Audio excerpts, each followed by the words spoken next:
Hi guys, Matthew Lippard back here again with another video. I've got this little Ranger here. I've done some other videos on this 99 Ford Ranger, and I'm trying to get this thing smogged out here in California, and I keep having issues. I've check engine light comes on, goes off, comes on, goes off, and have a couple of these monitors, both of them emissions related, evap monitor and the EGR monitor, and the EGR monitor just will go weeks without resetting, and that should be one of the quickest ones to reset. So I bought an EGR valve. I'm going to go ahead and replace that. So do me a favor, go ahead and hit that like button, that subscribe button, and hit that bell icon. That way you'll be notified every time I post a video. And if you have any questions, any comments about this, go ahead and leave them in the comment section below, and I'll reply to them as appropriate. I'm just a pretty good backyard mechanic. I have no formal training. If you're an ASE certified mechanic, been doing this for a long time, you have any pointers for me or for any of my viewers, go ahead and put that in the comments as well. I'm open to that.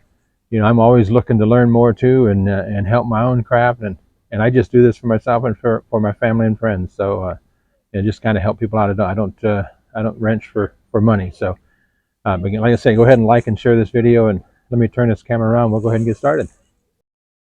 Okay, here's that 99 Ford Ranger I was telling you about. Of course, you guys, if you've watched many of my videos, you've seen this again. If you're a new viewer, I want to thank you for tuning in. If you're an old viewer, been watching for a while, I want to appreciate. I'm going to tell you, I appreciate your support, and helps build this channel.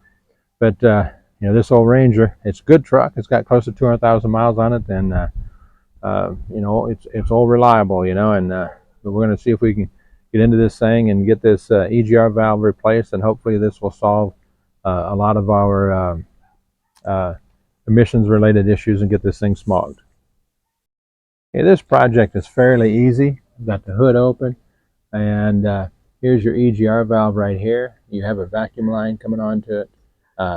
You've got a line attached here, a hard line, then you've got the bolt here, bolt on the opposite side. I'll let you know what sizes they are as I get to those, and let me go ahead and I'm going to grab my tools and probably set my tripod up so I can. This is going to be a pretty quick video, so I'll be able to record this while I'm doing it, and I'm here by myself, so let me get some things set up and I'll be back. Okay, on this thing, you want to take this bottom bolt with this hard line off, at least get it loose first. A lot of this stuff is metric. I don't have a metric wrench that's this big. I have a, let me see which way do I want to turn that thing. I don't know, let me see here.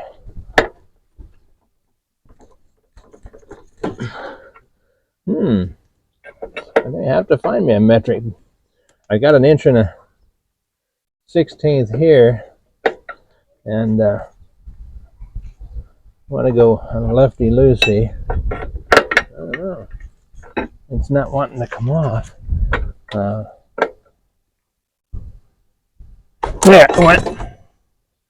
Got a bit of a spark there. I should have unhooked the battery and moved it or something. Got a little bit of a spark there. Watch your battery. I should have looked at that. There, it's coming loose. So I did this with an 1 1/16. That's probably somewhere around a 27-28 millimeter. Once you get that loose, you can take it completely off, or you can wait till you get the other part of it off. But you can start taking that thing off, and the same thing putting it back on. If I forget, you want to put it back on, at least get it started before you put the EGR valve on. This is a 10 millimeter. Actually, I think I'm going to take my extension off. Make sure I got it going the right way. Since I have a deep well socket, I can. Boy, these things are tight. EGR valve doesn't have to be that tight. It has a gasket on it, so man, I'm using a 1/4 inch drive ratchet. That's probably better for this than a 3/8 drive. I'm thinking I'm the one that probably did this, probably with a 3/8 drive, a long 3/8 drive ratchet. And because my favorite 3/8 drive ratchet is fairly long. And I took this thing off and I cleaned it once. And was hoping that would fix some things, but it didn't. So I'm just going to replace this EGR valve. So, note to myself, it's not that I'm all that strong anymore, but this thing doesn't have to be that tight. It's not going anywhere. And like I said, it has a gasket. There, that bolt is off.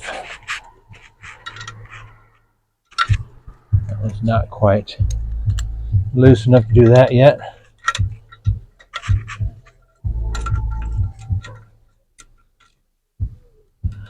The only thing about this little 1/4-inch drive ratchet is that it will, if you're not careful, you keep flipping directions on you because my hands are big and this thing is small, and I just keep inadvertently flipping directions.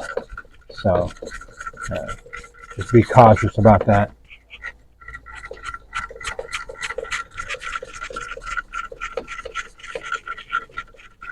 I could have hooked up my air ratchet. I'm stuck in my gloves. I never used to use these little gloves like this, but I started using these things. My son had picked some up from Harbor Freight, and there's some thick ones, 8 to 9 mil, and they're pretty good gloves. And all of a sudden I thought, that's pretty handy. So I went to the gasket just fell. So I started using them, and now, of course, as a Kimball Midwest sales rep, I buy them from Kimball Midwest. These orange textured ones are really nice. All right, there is your EGR valve. Let me pause this quick and I'll go grab that new one. All right, here's the old one. Here's the new one. You just always want to do a visual. I would guess that this is probably the original, since it is a Ford part. Not many people buy these things at the dealer, so this may well be the original EGR valve on this truck. But I've got this aftermarket from AutoZone, and you can buy them any way you want. AutoZone is my personal choice. I've been doing business with them since it was Auto Shack, and they've been good to me, and so I just keep using them. So like I said before, you want to start with this nut that attaches to the bottom. You want to get it started. You can leave it a little bit loose so you can tighten it up later. But if you leave it a little bit loose, it's easier to get these bolts in because you have more flexibility. So you want to stick your gasket in through there. Stick your first bolt in.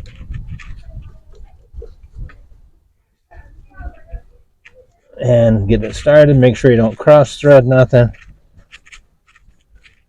because that would be really bad. If you've ever cross threaded something like this, you know how bad that would be. There, that gasket moved just a little bit.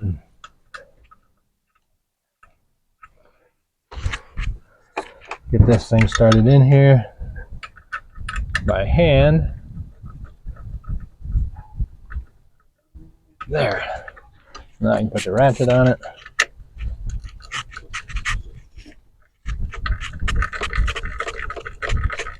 Tighten these things up. I gotta say, this is fairly simple. You don't have to be a long-time mechanic to do this job. It's a fairly easy job. Just make sure the engine's cooled off, because everything gets hot, and this EGR valve comes right off the exhaust. And you don't want to burn yourself.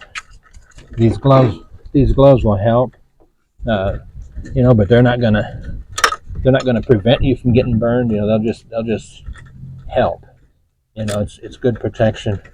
And but yeah, let your vehicle cool completely off before you start working on engine parts like this, if possible. I mean, there's times I've been stranded out on the side of the road somewhere, and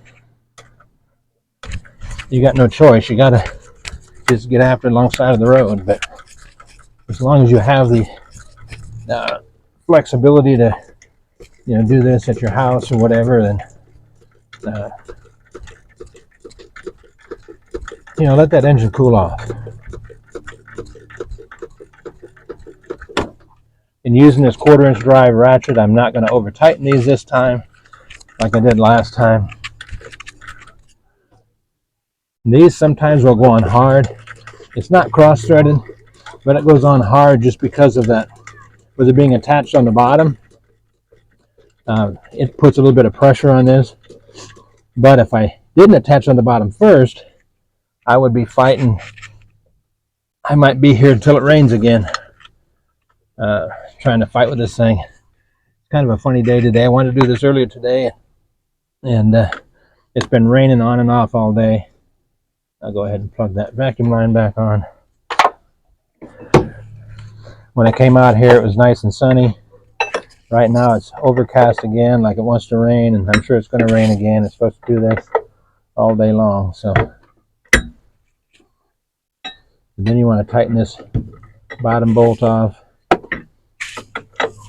Yeah, I just don't have a metric wrench that's big enough to fit this, so this 1 1/16 is, like I said, pretty doggone close, and as long as it's not overly tight, I can make this work.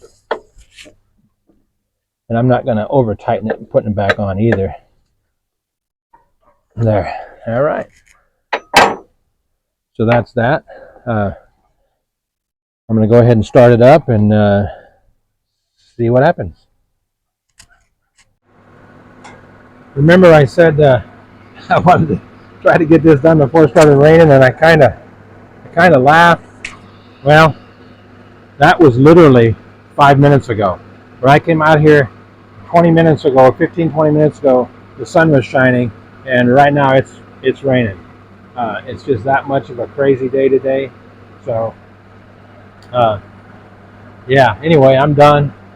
So now hopefully this lets that EGR monitor set.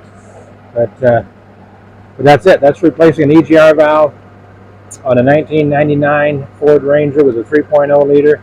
And it's the same for a lot of vehicles in this range. It's the 3.0, and I think it's from like 80 99 up to 2004 or 5. I'm not 100% sure, but that's it. Okay, guys, that's it. I hope you enjoyed this video. Go ahead and hit that like button and smash that subscribe button, like I said earlier, will you? I appreciate you tuning in. Hope this helps you. If you have any comments, good, bad, indifferent, if you know of something that that I can do differently next time, leave that in the comments. If you know for sure what metric wrenches this takes, leave that in the comments as well. That'll help my viewers. And I appreciate you tuning in. Look forward to the next video. Not sure what it's going to be.